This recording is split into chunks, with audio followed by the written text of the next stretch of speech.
ஆந்திர சுற்றுலாத்துறை அமைச்சரும் நடிகையுமான ரோஜாவின் புத்தாண்டு கொண்டாட்ட வீடியோ வைரலாகி வருகிறது. அந்த சர்ச்சைக்குரிய வீடியோ குறித்து விவரிக்கிறது இந்த செய்தி தொகுப்பு. 90ஸ்களில் தமிழ் திரையுலகில் சூப்பர் ஸ்டார் ரஜினி முதல் முன்னணி கதாநாயகர்களுக்கு ஜோடியாக நடித்து டாப் ஹீரோயினாக வலம் வந்தவர் நடிகை ரோஜா.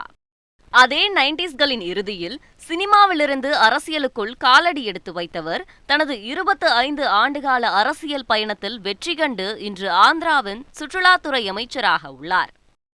சமீபத்தில் ஆந்திர முதலமைச்சர் ஜெகன்மோகன் ரெட்டியுடன் கிரிக்கெட் விளையாடியது, கிறிஸ்துமஸ் தாத்தா வேடமணிந்து மாற்றுத்திறனாளியான தொண்டருக்கு இன்ப அதிர்ச்சி அளித்தது என தொடர்ந்து ரோஜாவின் வீடியோக்கள் ஒவ்வொன்றும் சமூக வலைதளங்களில் வைரலாகின. இப்படி வைரலாகும் ரோஜாவின் வீடியோக்கள் சில சமயங்களில் சர்ச்சையில் சிக்கி சமூக வலைதளங்களில் பேசு பொருளாகி விடுவதுண்டு. கடந்த டிசம்பர் மாதம் மிக்ஜாம் புயலால் தமிழகம் மட்டுமின்றி ஆந்திராவும் பாதிக்கப்பட்ட நிலையில் வெள்ள பாதிப்புகள் குறித்து ஆய்வு செய்ய சென்ற ரோஜா மழை வெள்ளத்தில் நடனமாடியது பலரது கண்டனத்திற்கு உள்ளானது. அதற்கு முன்பாக அக்டோபரில் நடிகை ரோஜா ஆபாச படத்தில் நடித்ததாக தெலுங்கு தேசம் கட்சியை சேர்ந்தவர்கள் விமர்சித்தது பெரும் சர்ச்சையானது.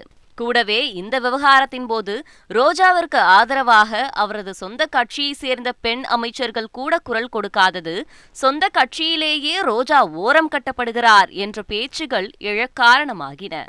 முன்னதாக இதே ஆண்டு கடற்கரையில் கால் நனைத்தபோது ரோஜாவின் காலணிகளை அவரது ஊழியர் கையில் ஏந்திய புகைப்படத்தால் சர்ச்சை, பவன் கல்யாணை விமர்சிக்கப் போய் சன்னி லியோனின் ஒழுக்கத்தை பற்றி பேசியதால் சர்ச்சை என தனது செயல்பாடுகளால் தொடர்ந்து கண்டனத்திற்கு உள்ளாகி வந்தார் ரோஜா. தமது நடவடிக்கையால் மட்டுமல்ல, சென்ற மாதம் ஜெகன்மோகன் ரெட்டி இனிமேல் முதலமைச்சராக வாய்ப்பே இல்லை என்று ரோஜா பேசுவது போன்ற சித்தரிக்கப்பட்ட வீடியோ பரப்பப்பட்டு சர்ச்சையானது. இந்த நிலையில் புத்தாண்டு தினத்தன்று பெங்களூருவில் உள்ள பப்பில் நடிகை ரோஜா நடனமாடிய வீடியோ தற்போது புதிய சர்ச்சையை ஏற்படுத்தியுள்ளது. அமைச்சர் பதவியில் இருந்து கொண்டு ரோஜா இவ்வாறு செயல்படலாமா என்று கடுமையாக விமர்சிக்கும் எதிர்க்கட்சியினர் அந்த வீடியோவை வைரலாக்கி வருகின்றனர்.